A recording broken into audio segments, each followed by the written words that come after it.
केंद्रीय बजट 2026 को लेकर भारतीय जनता पार्टी के प्रदेश अध्यक्ष हेमंत खंडेलवाल ने पत्रकार वार्ता में इसे देश की दिशा और दशा तय करने वाला बजट बताया।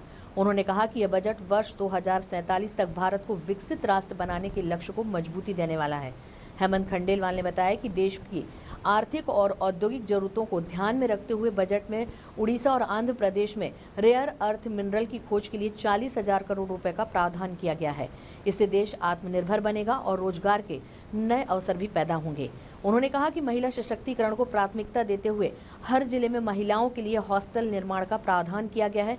वहीं किसानों की आय बढ़ाने के लिए पशुपालन क्षेत्र में सब्सिडी देने का भी फैसला लिया गया है। प्रदेश अध्यक्ष ने कहा कि यह बजट किसानों, महिलाओं, युवाओं और उद्यमियों सहित हर वर्ग और हर सेक्टर को छूने वाला है।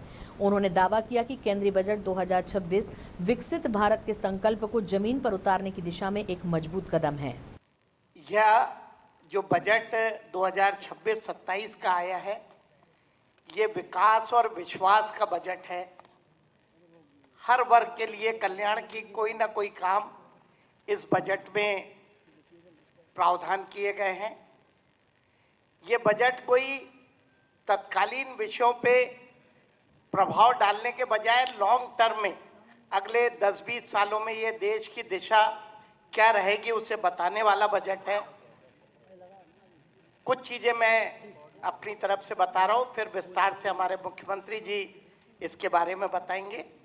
एक बड़ा काम जो सरकार ने किया, जो फिजिकल डेफिसिट था, जो कभी कम नहीं हुआ, वो 4.5 से 4.5 से 4.3 पे लाने का सरकार काम कर रही है।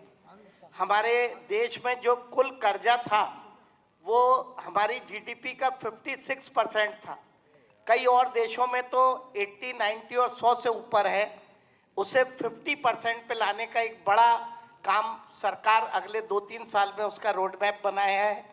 एक बड़ा काम रेयर अर्थ मिनरल, उड़ीसा, केंद्र, आंध्र प्रदेश और तमिलनाडु में रेयर अर्थ, जिसपे चाइना का अकेला अभी तक आधिपत्य था और दुनिया के सारे देश चाइना पे डिपेंड थे, उसे निकालने का, और उसके लिए एक बड़ा काम सरकार कर रही है। सेमीकंडक्टर, जिसपे ताइवान और अमेरिका और चाइना जैसे देशों का आधिपत्य था, उसके लिए भी लगभग 40,000 करोड़ का सरकार ने प्रस्ताव रखा।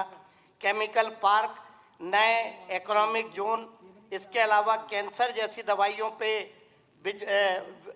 कस्टम ड्यूटी कम करना।